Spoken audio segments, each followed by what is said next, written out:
है गाइजहरु यो काम गर्नको लागि साइबर पोर्ट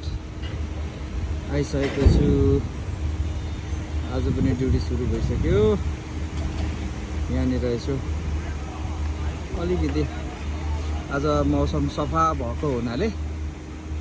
यहाँनिर चाहिँ अलिकति भिडियो गरेर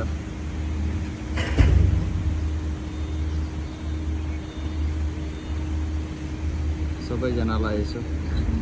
रमाइलो गराइदिउँ भनेर इन्जोय गर्नु होला यो समुद्रहरू देखेर कसैलाई मन पर्छ भने